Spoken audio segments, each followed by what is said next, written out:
ಮಾದರ ಸಮುದಾಯದ 101 ಉಪಜಾತಿಗಳು ಒಗ್ಗಟ್ಟಾಗಬೇಕು. ಸಚಿವ ಕೆಎಚ್ ಮುನಿಯಪ್ಪ ಅಭಿಮತ. ಮಾದರ ಸಮುದಾಯದ 101 ಉಪಜಾತಿಗಳಿಗೆ ಸೇರಿದ ಶೋಷಿತ ಸಮುದಾಯದವರು ಅಣ್ಣ ತಮ್ಮಂದಿರಂತೆ ಒಗ್ಗಟ್ಟಾಗಿ ಬದುಕಿದಾಗ ಮಾತ್ರ ಸಮುದಾಯದ ಸಮಗ್ರ ಅಭಿವೃದ್ಧಿ ಸಾಧ್ಯವಾಗುತ್ತದೆ ಎಂದು ಸಚಿವ ಹಾಗೂ ಕರ್ನಾಟಕ ಮಾದರ ಮಹಾಸಭಾದ ಅಧ್ಯಕ್ಷ ಕೆಎಚ್ ಮುನಿಯಪ್ಪ ಕರೆ ನೀಡಿದರು.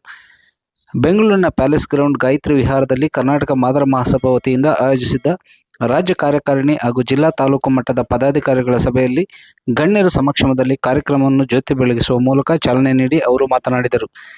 ಮೀಸಲಾತಿ ವಿಚಾರವಾಗಿ ಮಾತನಾಡಿದ ಅವರು, ಪ್ರವರ್ಗ ಎ ಗುಂಪಿಗೆ 5.25%, ಬಿ ಗುಂಪಿಗೆ 5.25% ಹಾಗೂ ಸಿ ಗುಂಪಿಗೆ 4.5% ಮೀಸಲಾತಿ ದೊರೆತಿದೆ. ಇದುವರೆಗೂ 15% ಮೀಸಲಾತಿಯಲ್ಲಿ ನಮ್ಮ ಸಮುದಾಯಕ್ಕೆ ಸಮರ್ಪಕ ಅವಕಾಶ ಸಿಗುತ್ತಿರಲಿಲ್ಲ. ಇದೀಗ ಕಾಂಗ್ರೆಸ್ ಸರ್ಕಾರ ಈ ಅವಕಾಶವನ್ನು ಕಲ್ಪಿಸಿದ್ದು, ಸಮುದಾಯದವರು ಅದನ್ನು ಸದುಪಯೋಗಪಡಿಸಿಕೊಳ್ಳಬೇಕು. 75 ವರ್ಷಗಳ ನಂತರ ನಮಗೆ ನಿಜವಾದ ಸ್ವಾತಂತ್ರ್ಯ ಸಿಕ್ಕಿದೆ ಎಂದು ಹೇಳಿದರು.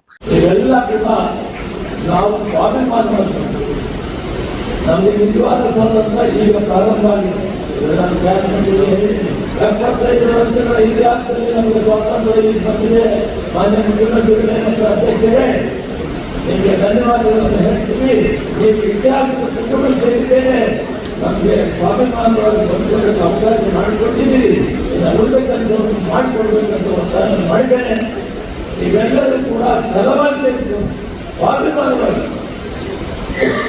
ಒಂದು ಕಡೆ ಗಮನ ಮಾಡೋದು, ಒಂದು ಕಡೆ ಬೆಂಬಲಿಟ್ಟು ನಿಲ್ಲಿಸೋದಿಲ್ಲ. ನಾಳೆಯಿಂದಲೇ ಬಹಳ ಸಮರೋಪ ರೀತಿಯಲ್ಲಿ ಮಾಡಿ ನಾನು ಎಕ್ಸ್ಪೆಕ್ಟ್ ಮಾಡ್ತೀನಿ. ಸಾಧ್ಯವಾದರೆ ನೀವು 15ನೇ ತಾರೀಕು 18ನೇ ತಾರೀಕು ಎಲ್ಲರ ಬಗ್ಗೆ ಸಂಖ್ಯೆಯಲ್ಲಿ ಸಂತೋಷ ಪಡ್ತೀವಿ.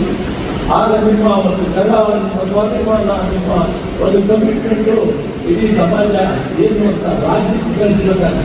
ಅದರಿಂದ ಈ ಕೆಲಸವನ್ನು ಮಾಡಬೇಕು ಅಂತ ಹೇಳಿ ಸಂದರ್ಭದಲ್ಲಿ ಹೇಳ್ತಾ, ಮುಂದಿನ ತಿಂಗಳ ಜೂನ್ 14ರಂದು ಜಿಲ್ಲಾ ಹಾಗೂ ತಾಲೂಕು ಮಟ್ಟದ ಸಮಿತಿಗಳ 3652 ಸದಸ್ಯರ ಮಹಾಸಭೆಯನ್ನು ನಡೆಸಲಾಗುವುದು ಎಂದು ತಿಳಿಸಿದ ಅವರು, ಎಲ್ಲ ಪಕ್ಷಗಳ ಮುಖಂಡರು ಹಾಗೂ ಸಮುದಾಯದ ಸ್ವಾಮೀಜಿಗಳು ಪಕ್ಷಾತೀತವಾಗಿ ಸಹಕಾರ ನೀಡಬೇಕು ಎಂದು ಮನವಿ ಮಾಡಿದರು.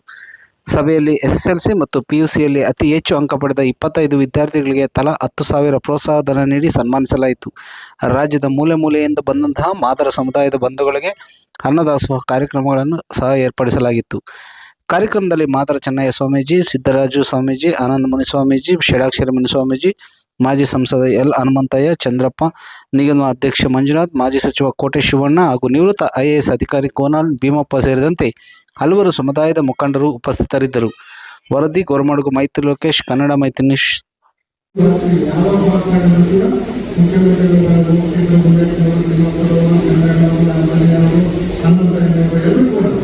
ನಮ್ಮ ಸಮುದಾಯಕ್ಕೆ ಕಷ್ಟ ಆಗ್ತಿದೆ ಅಂತ ಹೇಳಿ ಒತ್ತಡ ತಂದು ಅವರ ಮೇಲೆ ಅಲ್ಲಿ ಒತ್ತಡವನ್ನು ತಾಳಲಾರದೆ ಒಂದು ಸಂದರ್ಭದಲ್ಲಿ ನಮ್ಮ ಪ್ರಮುಖರ ಹೇಳಿ ಹೇಳ್ತಾ ಇದ್ವಿ, ನೀವು ಮಾಡ್ತಿರೋದಿಲ್ಲ ಅಂತೇಳಿ. ನಾವು ಮಾಡೋದು ಅಂತ ಹೇಳಿದ್ರೆ ನಿಮ್ಮ ಮುನಿಯಪ್ಪನ ಕಲಾ ಸಮಿತಿ ಅಂತೇಳಿ ನಮ್ಮ ಮುಖ್ಯಮಂತ್ರಿಗಳ ಕಾರ್ಯದರ್ಶಿಗೆ ಹೇಳ್ತಾ ಇದ್ವಿ. ಹಾಗೆ ಒತ್ತಡವನ್ನು ತಂದು ಒಂದು ಚಿಕ್ಕ ಹುಡುಗರು ಹೇಗೆ ಆಟ ಮಾಡ್ತಾರೆ, ನಮ್ಮ ಸಮುದಾಯಕ್ಕೆ ಇದು ಬೇಕೇ ಬೇಕಂತೇಳಿ ಆಟ ಮಾಡಿ ಮುನಿಯಪ್ಪವರು, ತಿಮ್ಮಪ್ಪವರು ಮತ್ತು ಮಾಜಿ ಸಚಿವರು, ಮಾಜಿ ಸಂಸದರೆಲ್ಲರೂ ಕೂಡ ಈ ಒಂದು ಸಮುದಾಯಕ್ಕೆ ಸುದೀರ್ಘವಾಗಿರುವಂಥ ಹೋರಾಟದ ನಂತರ ಒಳಮೀಸಲಾತಿಯಾಗಿದೆ. ಇನ್ನು ಮುಂದಿನ ನಮ್ಮ ನಡೆ ಹೇಗಿರ್ಬೇಕಂತ ಹೇಳಿದ್ರೆ, ನಾವು ಎಕ್ಸಾಮ್ ಭಾಳ ಬೇಗ ಎಕ್ಸಾಮ್ ಹೋಗ್ತೀವಿ. ನಮಗೆ ಒಳಮೀಸಲಾತಿ ಆಯಿತು, ನಾವು ಎಲ್ಲರೂ ಬಂದಿರು ಅಂತ ಅನ್ಕೊಳ್ಕೋಬೇಡಿ. ನಮ್ಮಲ್ಲೂ ಕೂಡ ಏನು 15 ಜಾತಿಗಳಿದ್ದಾರೆ.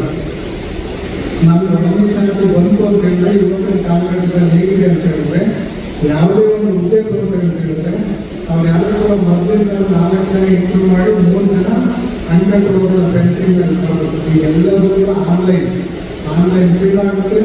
ಯಾರು ಅಂಕಗಳನ್ನು ಪಡೆದಿರ್ತಾರೆ ಅವ್ರಿಗೆ ಮಾತ್ರ ಅವರಿಗೆ ಉದ್ಯೋಗ ಸಿಗುತ್ತೆ. ಎಲ್ಲರೂ ಸಿಗ್ಬೋದು. ಆದರೆ ನಮ್ಮಲ್ಲಿರುವಂಥ ಇಲ್ಲಿ ಮಾಲಿನ್ಯ ಸಂಬಂಧಿತ ಸಮುದಾಯಗಳು, ಸಣ್ಣ ಪುಟ್ಟ ಸಮುದಾಯಗಳು ಅಸ್ತಿತ್ವಕ್ಕೋಸ್ಕರ ಹೋರಾಟ ಮಾಡಬೇಕಾದ್ರೆ ಅವರು ಹೆಚ್ಚು ಓದಿದಾಗ ನಮ್ಮ ಮಾಲಿನ್ಯ ಸಮುದಾಯದವರು ನಮಗೆಲ್ಲೂ ಒಳಮೀಸಲಾತಿ ಆಗಿದೆ ಅಂತೇಳಿ ಮೈ ಮಾಡಿದ್ರೆ, ನಮ್ಮಲ್ಲಿರುವಂಥ ಒಳ ಸಮುದಾಯ, ಬೇರೆ ಬೇರೆ ಉಪ ಸಮುದಾಯದವರು ಹೆಚ್ಚು ಬಂದಾಗ ಮುಂದೆ 225 ವರ್ಷ ಆದಮೇಲೆ ಮತ್ತೆ ಇದ್ರೊಳಗಡೆ ಒಳಮೀಸಲಾತಿ ಕೇಳಬೇಕನ್ನುವಂಥ ಭಾವನೆ ನಿರ್ಮಾಣ ಮಾಡಬಾರ್ದು. ಅದಕ್ಕೆ ನಮ್ಮ ಮಹಾಸಭಾ ಮತ್ತು ನೀವೆಲ್ಲರೂ ಕೂಡ ನಿಮ್ಮ ಮಕ್ಕಳಿಗೆ ಹೆಚ್ಚಿನದಾಗಿ ಅಭ್ಯಾಸವನ್ನು ಮಾಡಬೇಕು.